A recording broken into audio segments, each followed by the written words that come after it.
Today, I'm going to rant about why women get upset when men follow their own paths or declare themselves bachelors.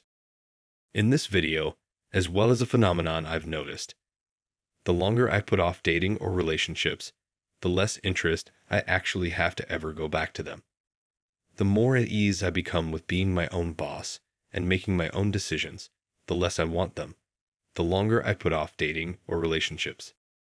In addition to increased productivity, happiness, and ability when it comes to other people's actions and thoughts, especially women trying to control me or weasel their way into my life, I find myself increasingly only interacting with women. The more time I spend alone, the more irritable I am when it comes to being with other people, and the more irritable I become around those people as well, especially the ones trying to tell me what to do. I would actually say that going my own way has made me far less tolerant of the types of crap that women and men for that matter throw my way. It's not as if I've actually become antisocial, it's just that I would prefer to deal with positive social interactions where I feel like I'm actually having a mutually respectful conversation and human interaction versus where I'm actually being used and attacked for no reason. The handful of women I've had conversations with this year that I've met on Tinder were insanely negative and toxic. I didn't think this is actually a coincidence. The toxic attitudes I've noticed from people in general are rather disturbing. As for the title women hating bachelors, it's fairly obvious why not happens. It usually has to do with the idea that misery loves company, and the idea of a man doing whatever he wants in life makes them miserable. Because a single man is a free slave, they are taught that men are basically their servants from a young age. Therefore, when they witness one of us departing from that social script, they actually believe that not only is he getting away from her, but also from all women. However, as I previously stated, when dealing with a woman in a professional setting, she is your servant and must treat you with respect, even if you don't reciprocate. This, in my opinion, is the most ideal scenario. I've remarked on numerous occasions that if a woman sets you up with one of her pals, she can come over and utilize your house for girls' night when it's actually hosted at her place. Women despise bachelors because they believe our wealth and resources are untouchable and scrounge off of you, but if you don't have a girlfriend or wife, she can't really invade your space. I've talked about women invading male spaces before living with a woman and getting married, like an extension of female kind on the whole entering your space and colonizing it. Women colonize these male spaces with their sexuality. If they can't use that to colonize your space, then they're pretty much useless. That can't be found because the man won't give them the map to his heart, because he's a confirmed bachelor. So in a sense, bachelor taxes have traditionally been like treasure taxes, trying to forcibly take men's spoils away from us, because we don't want to willingly hand them over to women. So women hate bachelors, and so do other men. The reason that most men actually hate bachelors more than women do has probably a lot to do with misery loves company yet again. When you're a man in a relationship, you just see that as the man's natural state, and you believe that every man should act in the same way, because it validates your existence in this world. However, in the past, when there was no social security, it actually made sense for a man to get married because he would need someone to care for him when he was old and too exhausted to work.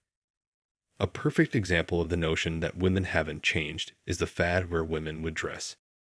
Why would there be any single men around if women were so much better in the past, when men didn't actually have a social safety net and were dependent on their children and their wives to take care of them in their old age? Unless a man was gay, in which case it would be in his best interest to marry for that safety. Because they could debate female nature and male-centered topics, I think guys simply did their own thing and went their own way when they were single. In segregated spaces, they could discuss how terrible living with the woman was with a man that was married and his wife ran off. So many men realized that it was better to stay single than perhaps go through what that poor soul went through. Other men like Tesla and Newton stayed single because they were too busy doing other things with their minds. I firmly believed that as a confirmed bachelor myself, that I wouldn't be able to think as clearly as I do today. If I was still in love with the woman, I would be in punch-drunk love, and easy to control. Women hate bachelors. But men spending time alone thinking, creating, and writing is where innovation comes from, where the true power of what women coined the patriarchy comes from. So, by stifling man's time alone, they stifle his ability to create new things and express new ideas. He's too busy servicing her and womankind on the whole to look after his own best interests and the best interests of society, but that can eventually go to the other extreme where what you want is a happy medium where the majority of men are married because they want action in the sack, and those men who are also very busy inventing electrical grids, aeroplanes, and figuring out the laws of nature can do those in peace without facing the scorn of women. If you create too many incels in your society, men become lazy and unmotivated and just play video games all day because they participate in a society that doesn't really care about them. Sort of becoming a short-term bachelor was Albert Einstein. When he was developing the theory of relativity, he wanted to be married but still be able to work alone. So his wife would simply deliver his meals to his study each day and let him be. However, as time went on, I believe she lost her cool because she had no one to nag.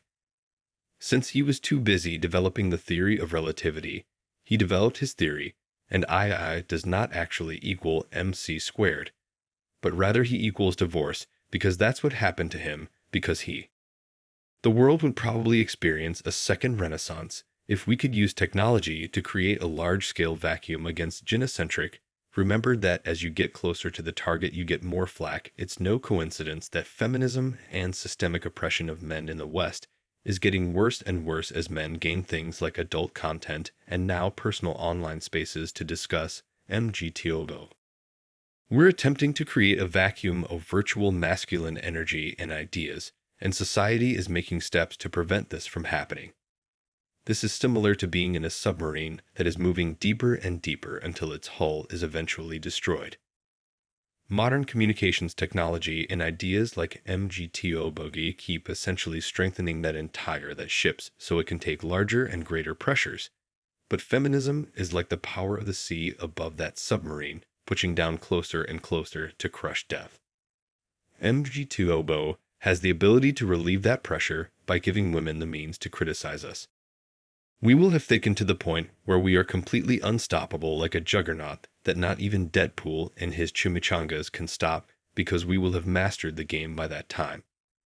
This is one change that can completely revolutionize human societies away from men accumulating wealth to impress women for meaning and towards a cult of individual males that accomplish things for the sake of their own ego and the advancement of civilization.